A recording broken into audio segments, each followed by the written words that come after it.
Halo, Assalamualaikum warahmatullahi wabarakatuh. Berjumpa lagi dengan Ibu Erni di channel Erni Komarasari. Nah, hari ini kita akan melanjutkan pelajaran sebelumnya, yaitu tentang zaman praksara di Indonesia ya. Tapi sebelumnya alangkah baiknya apabila kita bersama-sama membacakan sholawat terlebih dahulu. Allahumma sholli ala Sayyidina Muhammad wa ala ali Sayyidina Muhammad. Allahumma sholli ala Sayyidina Muhammad wa ala ali Sayyidina Muhammad. Allahumma sholli ala Sayyidina Muhammad wa ala ali Sayyidina Muhammad. Amin. Nah, anak-anak, kelanjutannya adalah tentang yaitu bagian B ya. Kalian bisa melihat video sebelumnya tentang zaman praksara di Indonesia, yaitu tentang pembagian zamannya. Nah, untuk kali ini kita akan mempelajari tentang tipologi hasil budaya masyarakat praaksara di Indonesia. Apa saja sih hasil-hasil budayanya? Nah, kita akan mempelajarinya, tapi harus dari tiap babak ya. Nah, babak pertama atau zaman pertama yaitu pada zaman batu. Zaman batu yang seperti kita ketahui ada zaman batu tua, yaitu zaman Paleolitikum. Nah, pada zaman batu tua ini berlangsung selama kala Pleistosen ya. Nah, kala Pleistosen kalian kan tahu sebelumnya, yaitu zaman ini berlangsung kurang lebih 600.000 tahun ya yang lalu. Hasil-hasil kebudayaan zaman batu tua di Indonesia dibagi menjadi dua, yaitu kebudayaan Pacitan dan kebudayaan Ngandong ya. Di Indonesia ada di Pacitan dan di Ngandong ya. Oke, selanjutnya, nah ini hasilnya. Nah, kebudayaan Pacitan, kita bicara dulu tentang kebudayaan di Pacitan di Jawa Timur ya. Alat-alat batu ya dari Pacitan ditemukan oleh von Koenigswald pada tahun 1935 di Sungai Baksoko ya, di Desa Punung ya, nama desanya Punung di Pacitan, Jawa Timur. Nah, alat-alat batu dari Pacitan ini berupa kapak genggam, yaitu kapak yang tidak ada tangkainya, jadi hanya berupa batu yang ujungnya tajam yang digenggam ya, kemudian dipergunakan untuk membuat bisa membuat benda-benda. Pokoknya alat bantu ini untuk masak juga bisa ya, dan untuk hal-hal lain ya. Nah, mereka membuat kapak genggam, yaitu kapak yang tak bertangkai, kapak perimbas ya. Mungkin itu untuk membuat alat-alat dari kayu juga kan bisa dipukul untuk pohon ya, untuk menebang pohon ya. Itu kapak berimbas, ada kapak pencetak, pahat genggam itu. Jadi mereka sudah mengerti akan mencetak ya, terus pahat yang digenggam ya, mereka buat dari batu. Biasanya sih untuk membuat seperti rumah gitu kan, mereka akan membuat dahan-dahan pohon menjadi barang-barang yang bisa digunakan ya untuk di dalam rumah seperti itu. Dan yang paling banyak berupa alat kecil yang disebut alat serpih ya, namanya flek ya. Oke. Nah, sekarang kita bicara tentang kebudayaan Ngandong. Kebudayaan di Ngandong, alat-alat zaman batu tua dari Ngandong ini dekat Ngawi ya, di Jawa Timur juga, berupa kapak-kapak genggam dari batu dan alat-alat kecil yang disebut alat serpih ya, atau flek ya. Mungkin alat serpih ini bisa buat serutan kayu ya, atau buat masak, motong-motong daging ya, motong-motong ikan dan lain-lain ya, untuk masak, untuk berkebun ya, seperti itu. Mereka karena sudah tinggi juga kebudayaannya. Kemudian di zaman Batu Madya atau di zaman Mesolitikum, zaman Batu Madya berlangsung pada kala Holosen ya. Perkembangan kebudayaan pada zaman ini berlangsung cepat daripada zaman batu tua. Hal ini disebabkan pendukung zaman ini adalah manusia yang cerdas ya, Homo sapiens. Mereka sudah mengenal bercocok tanam, terus beternak ya, membuat rumah dan lain-lain sebagainya. Ini adalah kebudayaan tulang sampung ya, sampung bone kultur ya. Alat-alat Mesolitikum ya, pada zaman Mesolitikum ditemukan berupa alat batu seperti mata panah ya dan flek. Mata panah itu mungkin untuk berburu ya, mereka sudah ada berburu. Kemudian mereka mengenal batu-batu penggiling ya. Batu-batu penggiling itu mungkin untuk menghaluskan makanan ya, dan alat-alat dari tulang dan tanduk. Digunakan juga untuk alat-alat rumah tangga itu ya.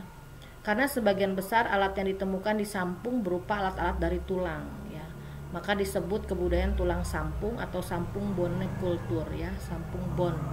Jadi mereka ini mengetahui bahwa ternyata tulang juga bisa dijadikan alat-alat rumah tangga ya, seperti itu, karena kan keras ya. Mungkin dia ada tulang kambing, sapi mungkin ya, tulang sapi misalnya gitu, atau hewan-hewan yang besar lainnya yang tulangnya bisa dibuat untuk jadi alat-alat rumah tangga. Di sini ada kebudayaan Toala ya, flag culture. Kebudayaan Toala tersebut merupakan kebudayaan Mesolitikum ya, yang sangat tua juga, yang berlangsung sekitar tahun 3000 sampai tahun 1000 sebelum Masehi. Nah, ini alat-alatnya. Jadi sederhana sekali seperti batu saja, tapi dipipihkan ujungnya gitu ya. Ini juga fungsinya seperti kapak genggam juga ya, nggak jauh-jauh dari itu. Mereka bagaimana supaya bisa mengolah makanan ya, bisa mengambil sayur, singkong misalnya gitu, tapi dengan dengan alat-alat yang ujungnya tajam itu bisa mengolah makanan, pasti seperti itu. Nah, kemudian ada kebudayaan kapak genggam di Sumatera ya, pebble culture ya. Jadi di Sumatera juga ada Homo sapiens juga ya, udah berkembang kebudayaannya di sana, yaitu di sepanjang pesisir Sumatera Timur laut ya, Sumatera Timur. Pada tahun 1925 ditemukan pebble atau kapak genggam Sumatera ya, Hashkurt, kapak pendek.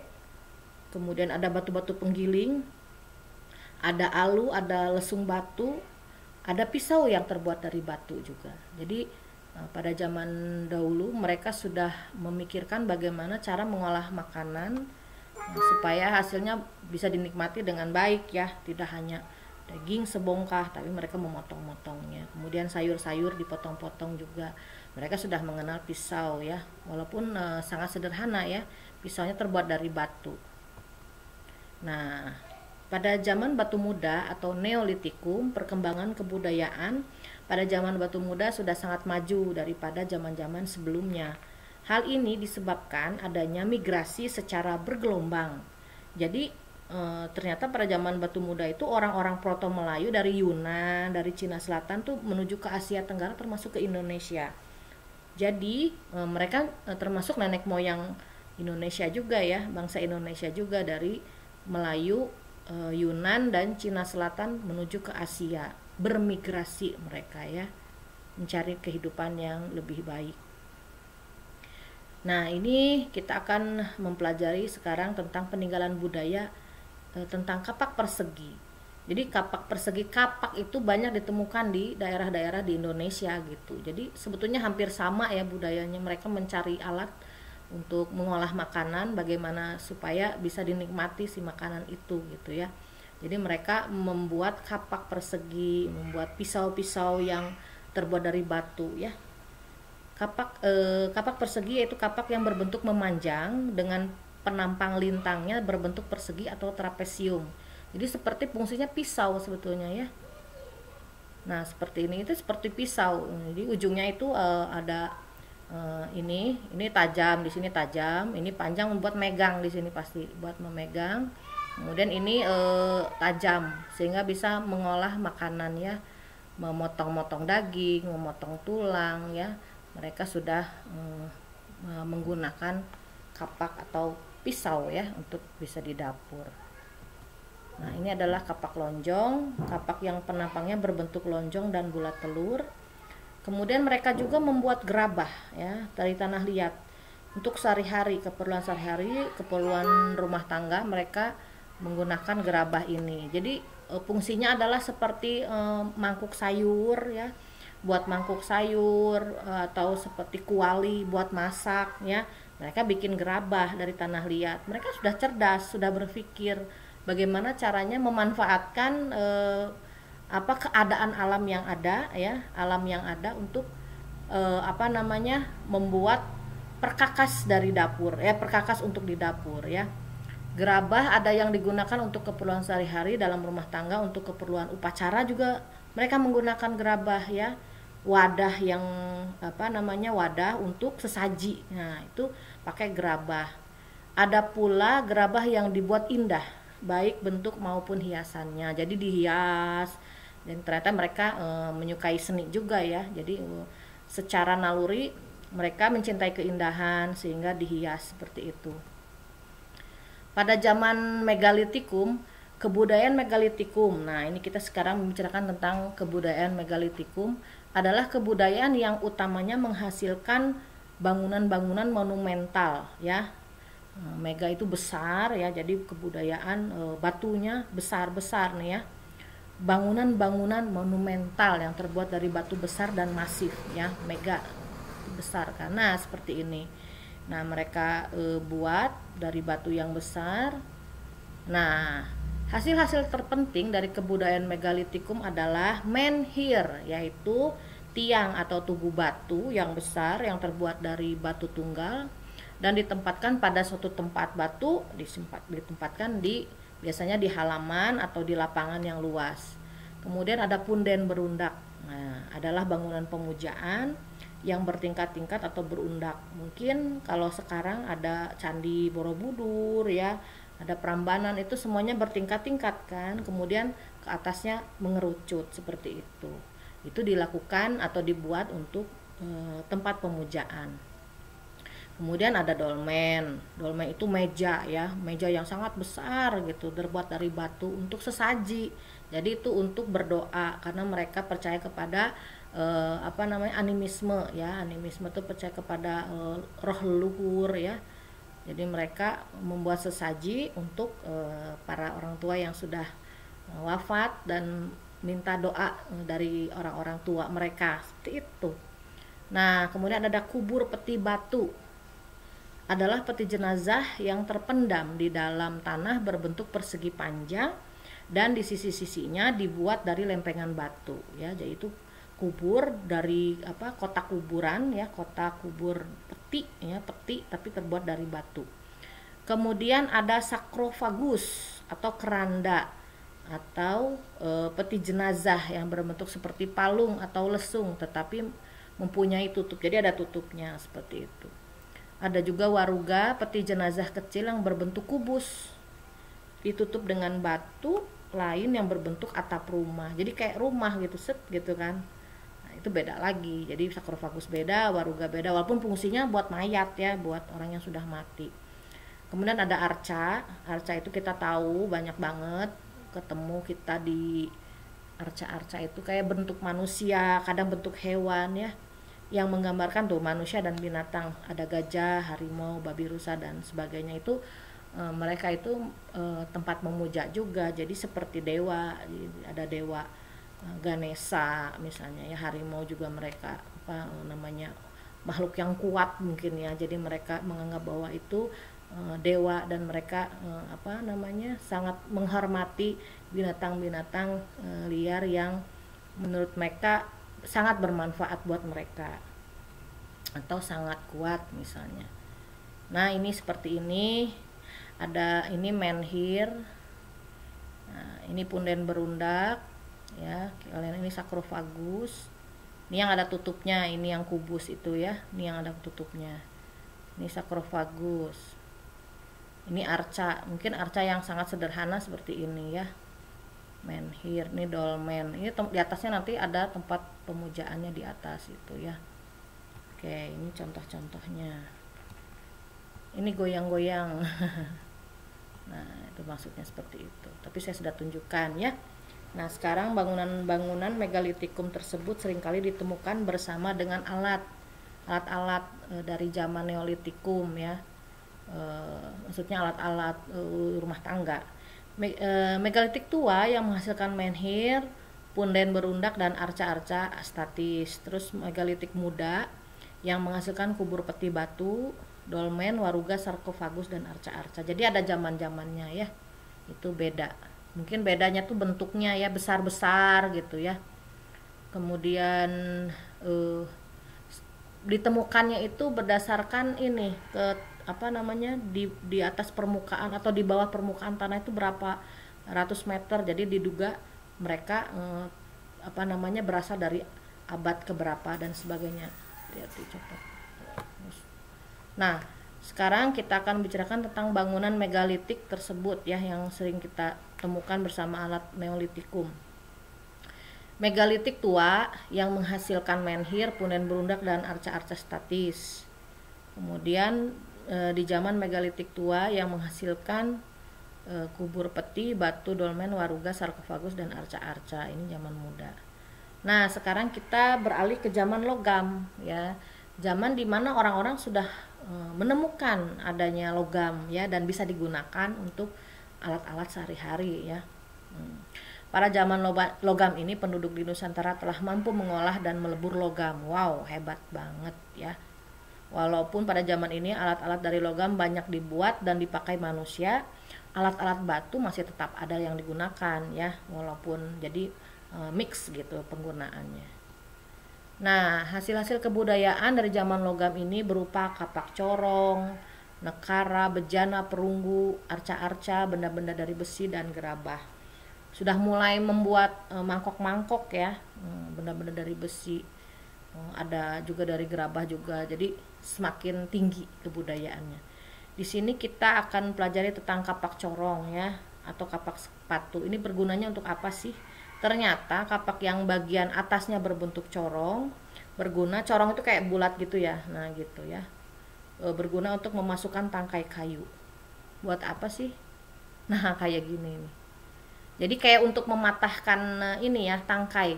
Jadi dimasukkan, jadi si kayu dimasukkan ke dalam bulatan ini dan dipotong. Jadi ini tajam di sini, tajam seperti pisau. Bentuknya lucu banget ya, bagus, kayak sepatu katanya. Kemudian ada nekara, adalah genderang besar yang terbuat dari perunggu. Wah, hebat sekali ya. Kemudian berpinggang di bagian tengahnya, terbayangnya seperti genderang ya. Berpinggang di tengahnya dan tertutup di atas. Bentuknya bulat panjang. Oh, ini bejana perunggu. Nah, ini. Nah, yang ini adalah nekara. Jadi dia fungsinya genderang besar ya. Jadi mereka udah tahu musik ya, sudah tahu ritmis. Nah, kemudian ini bejana perunggu. Coba bayangkan, mereka sudah memikirkan bagaimana caranya membuat tempat masak ini ya, untuk memasak makanan. Arca perunggu, wah hebat, mereka sudah membuat arca dari perunggu. Bagaimana cara mengecornya ya? Seperti ada perhiasan dan gelang, ada senjata ya, tapi yang gampang-gampang kali ya masih. Dan mereka mungkin kalau saya pikir sih pakai cetakan kayu ya, bikin cetakan panjang mungkin untuk panah, kemudian dimasukkan cairan logam, ditutup kembali, seperti gitu ya terbayangnya. Jadi mereka bikin cincin dan gelang pasti ditempa ya, namanya logam tuh pasti dipukul. Nah, mungkin pakai batu atau mereka bikin palu dari ini ya, berarti dari logam juga ya, untuk bisa menempa besi ini ya. Senjata ujung tombak dan belati, serta alat-alat lain seperti mata pancing, ikat pinggang dan penutup lengan. Wah, hebat ya, sudah canggih ini. Kemudian ada benda-benda dari besi berupa mata kapak, udah bikin juga, pisau dari besi, ada sabit, pedang, mata tombak, gelang-gelang besi dan sebagainya. Kemudian ada gerabah juga. Ini gambar-gambar contoh-contohnya, ada kalung, alat dari gerabah. Sekarang kita ke corak kehidupan masyarakat praaksara. Oke. Masa berburu dan mengumpulkan makanan. Itu berlangsung sekitar 600.000 tahun yang lalu. Perkembangan kebudayaan sangat lambat. Nah, ketika ini ya. Hal ini disebabkan pada masa ini keadaan alam masih liar dan labil. Jadi masih sering terjadi gempa ya, masih labil. Terus alamnya juga masih liar, banyak binatang-binatang buas. Manusia pendukungnya masih termasuk manusia purba. Jadi tapi pikirannya sudah cerdas, tapi masih kehidupannya masih purba.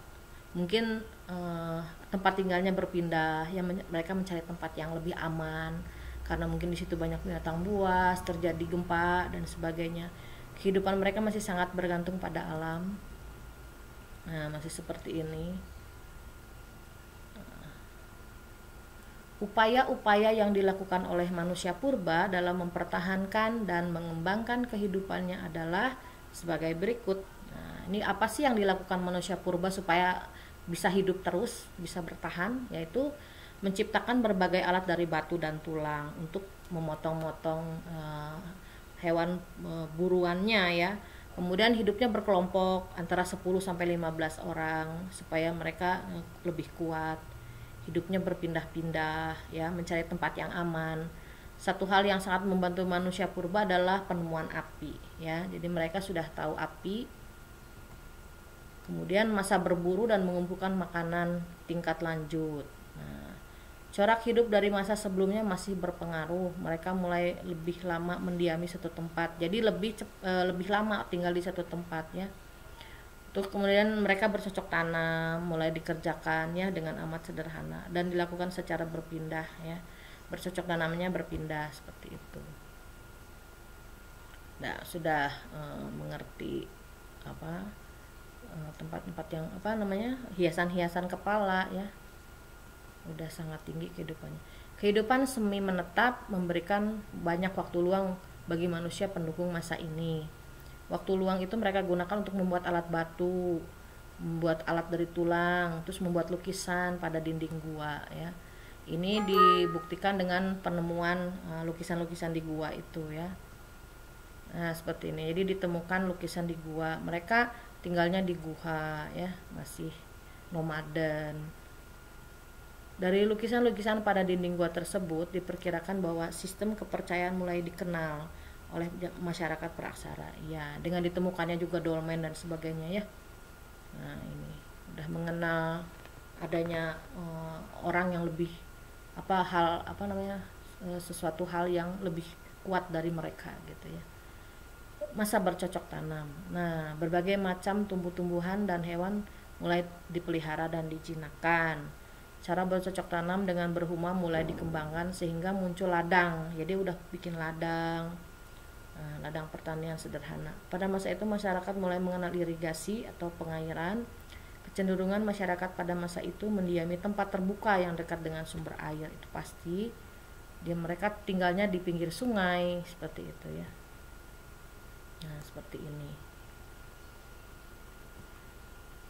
Sudah ada tanda-tanda cara hidup menetap di suatu perkampungan, membangun rumah, menebang, serta membakar hutan. Mereka sudah tahu.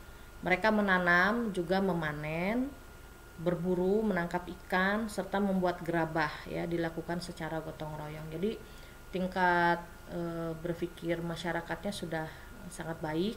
Mereka membuat golongan, ada yang mencari makan, mungkin membuat gerabah juga secara gotong royong. Berarti tingkat sosialnya juga udah bagus. Pada masa ini telah muncul sistem perdagangan barter ya. Berarti mereka sudah cukup cerdas, mereka tahu take and give ya. Berarti mereka sosiokulturnya udah bagus. Nih, pada masa perundagian ya, manusia hidup di desa-desa di daerah pegunungan. Jadi mereka sudah bikin desa ya, kelompok ya, bikin kelompok yang dinamakan desa itu. Di daerah pegunungan ada kelompoknya, ada desanya, ada dataran rendah, di dataran rendah ada juga, dan di tepi pantai dalam tata kehidupan yang makin teratur dan terpimpin. Jadi mereka sudah mengenal pimpinan, sudah mengenal tata sosial ya. Nah, tata sosial. Kemampuan baru yang terpenting pada masa ini yaitu kemampuan peleburan biji logam. Nah, itu yang sangat tinggi ya. Ini memerlukan teknik yang tinggi, kecerdasan yang cukup tinggi, yaitu membuat alat-alat dari logam. Bagaimana mereka bisa memikirkan itu logam gitu ya, dan bisa besinya bisa ditempa, kemudian bisa dibakar dulu supaya cair dan sebagainya. Itu bagaimana memikirkannya, berarti mereka sudah cukup cerdas di sini. Nah, kemudian mereka memiliki juga sistem kepercayaan ya pada masyarakat praaksara, terus berkembang dan mencapai puncaknya pada masa bercocok tanam dan kehidupan menetap. Jadi kecerdasannya itu kelihatan tuh di sini. Ketika mereka sudah hidup menetap, itu berarti sosial kulturalnya udah bagus. Kesenian juga mereka suka, berarti mereka sudah memiliki tingkat budaya yang cukup tinggi. Kesenian yang telah dikenal oleh masyarakat praaksara pada masa hidup semi nomaden berkembang pesat pada masa bercocok tanam. Pengetahuan manusia pada zaman logam dalam berbagai bidang meningkat pesat. Ilmu tentang perbintangan atau astronomi dan iklim telah dikuasai, kan karena mereka udah tahu kalau bulan ini atau matahari atau bulannya di mana gitu letaknya, itu berarti panennya udah bagus, atau musim hujan dan sebagainya. Mereka sudah mengerti ilmu astronomi, perbintangan. Mereka menghitung berdasarkan kemunculan bulan, matahari dan sebagainya. Mereka sudah paham untuk mengatur pertanian dan pelayaran ya. Jadi mereka sudah mengerti bertani ya, dan berlayar dan mempelajari alam gitu ya. Kapan musim hujan, kapan musim kemarau, pasti seperti itu. Nah, sekarang kita akan mempelajari asal usul dan persebaran nenek moyang di Indonesia itu seperti apa ya. Oke, kajian tentang persebaran manusia di Indonesia. Berbagai jenis ras manusia diperkirakan berasal dari Asia Tengah, terdiri dari berbagai ras seperti Papua, Melanosoid, Europoid, ya, Mongoloid, dan Australoid. Percampuran mereka melahirkan bangsa Melayu, dan ternyata kita itu adalah bangsa percampuran ya. Nah, jadi kita bangsa Melayu yang awalnya itu berasal dari Asia Tengah ya. Oke. Ini yang kajian Cairn, ini ada ya seperti profesor lah dari luar negeri. Mereka membuat perhitungan atau analisa tentang persebaran manusia itu ya, dan bahasa Austronesia itu dari mana nih. Tahun 1889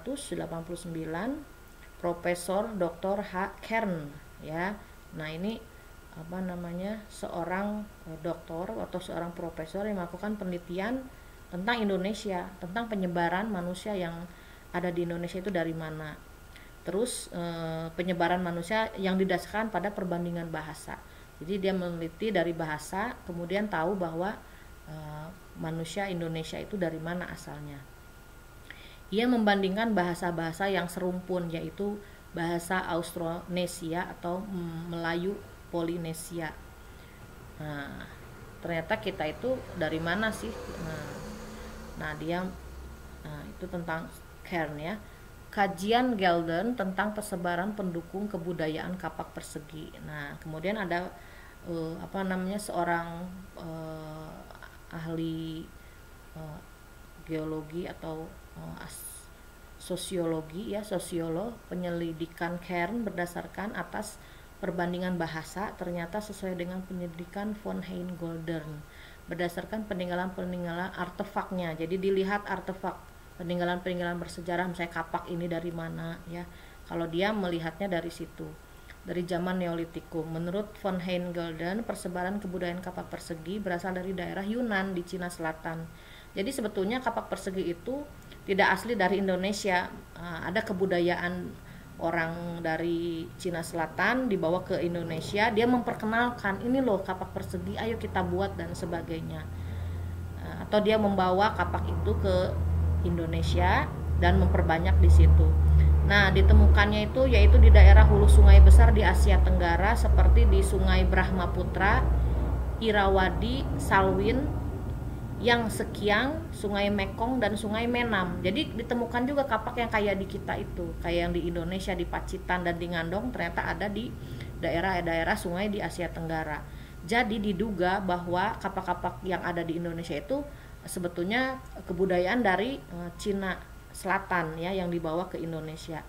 Pendukung kebudayaan kapak persegi adalah bangsa Austronesia. Bangsa Austronesia datang di kepulauan ini sekitar 2000 tahun sebelum Masehi. Jadi mungkin orang Cina itu, Cina Selatan datang ke Austronesia, dibawalah ke kepulauan di sekitar situ, berarti di Indonesia juga ya, daerah Jawa Timur itu di Pacitan dan Ngandong. Dari Austronesia. Nah, mungkin persebarannya seperti ini ya. Jadi menyebar awalnya dari Yunan. Nah, dari Yunan dia membawa kapak. Kemudian ada yang ke Austronesia. Austronesia itu di sini di bawah, di Papua ya. Ada yang ke sana juga utara ya, ke utara. Ini yang ke selatan ke Indonesia, ke Pulau Jawa dan sekitarnya. Penyelidikan Karen berdasarkan atas perbandingan bahasa ternyata sesuai ya. Ini yang tadi. Kajian Hornell, ini ada lagi Profesor Hornell tentang persebaran manusia dengan perahu bercadik. Nah, jadi dia melihat persebaran manusia itu dengan ciri khas perahu bercadiknya ini. Hornell yang mengadakan penyelidikan terhadap jenis perahu di Indonesia dan negara di sekitarnya menyimpulkan bahwa perahu bercadik adalah perahu khas Indonesia ya.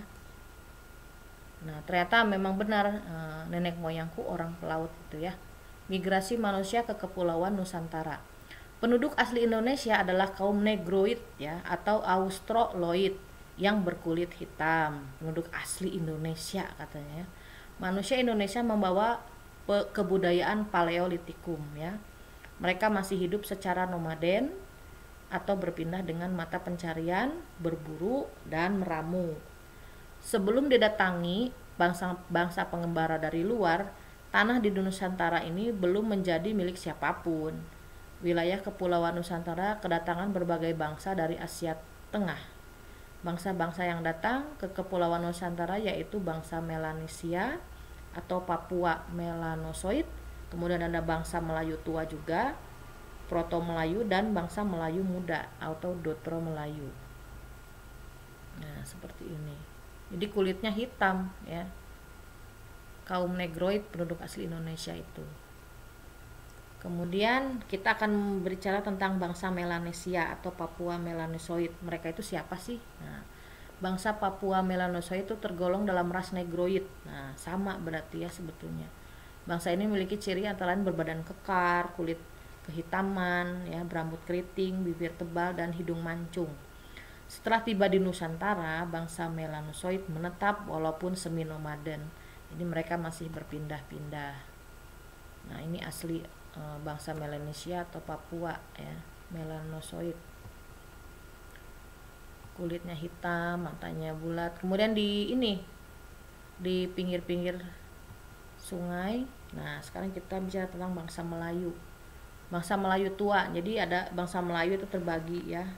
Ada bangsa Melayu tua atau Proto Melayu. Gelombang migrasi pertama bangsa Melayu terjadi sekitar tahun 2000 sebelum Masehi.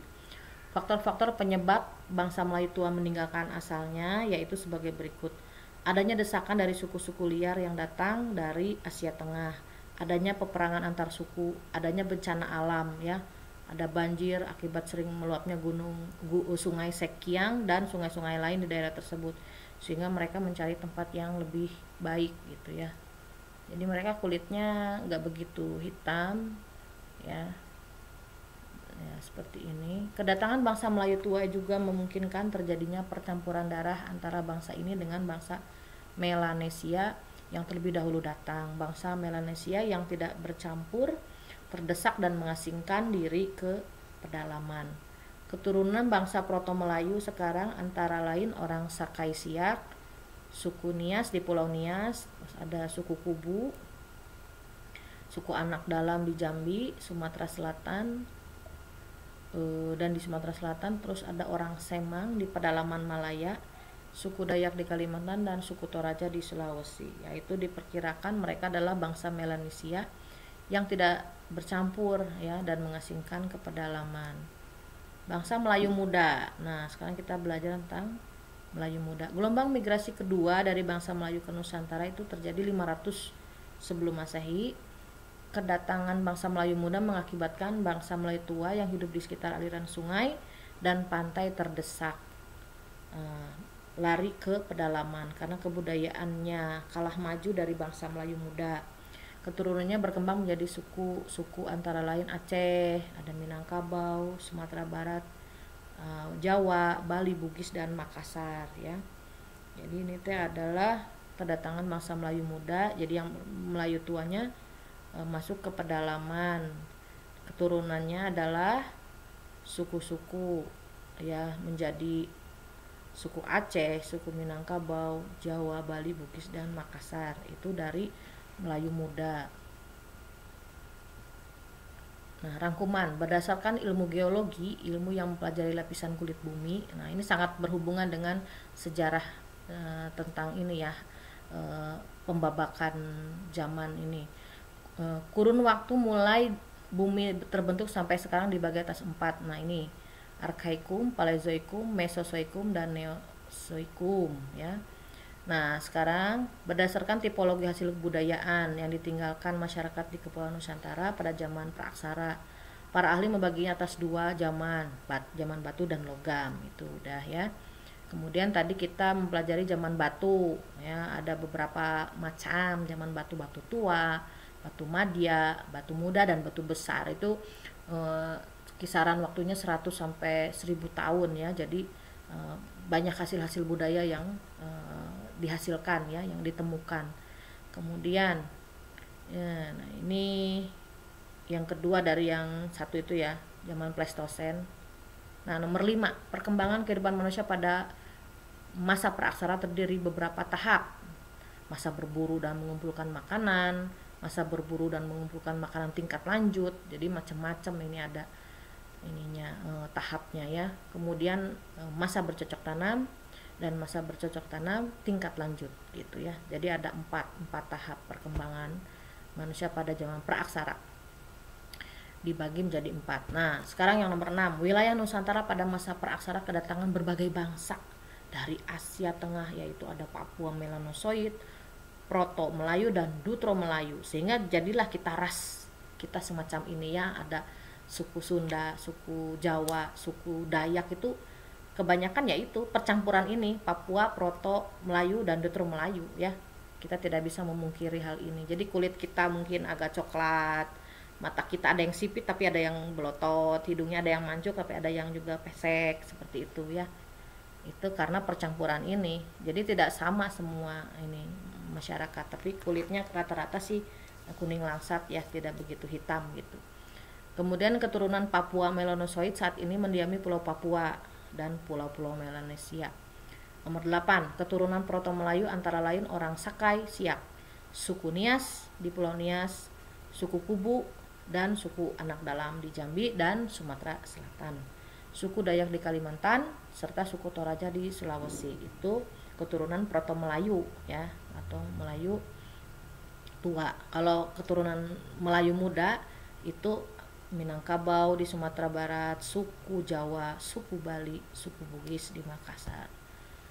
Nah, seperti itu. Nah, sekarang kalian kerjakan latihan ini. Nah, tolong kalian tulis dulu ya, di kertas ditulis, dikasih nama, dikasih tanggal, kemudian kumpulkan kepada saya hari ini juga. Nah, bagaimana cara-cara manusia purba bertahan hidup dengan berburu dan mengumpulkan makanan? Nah, nomor 2, sebutkan dan jelaskan gelombang migrasi penduduk Kepulauan Indonesia. Bagaimana sih migrasinya itu? Kalian bisa cari di Google lah ya, ada apa yang melatar belakangi terjadinya perpindahan atau migrasi penduduk dari Asia Tengah, itu apa? Kemudian cara hidup berpindah-pindah itu disebut apa? Oke. Sekian dan terima kasih atas perhatiannya. Semoga kalian tetap semangat walaupun belajar di luar. Doakan supaya kita bisa cepat bertemu, walaupun kita tetap harus menjaga kesehatan ya anak-anak sekalian. Oke, tetap semangat. Terima kasih. Wassalamualaikum warahmatullahi wabarakatuh.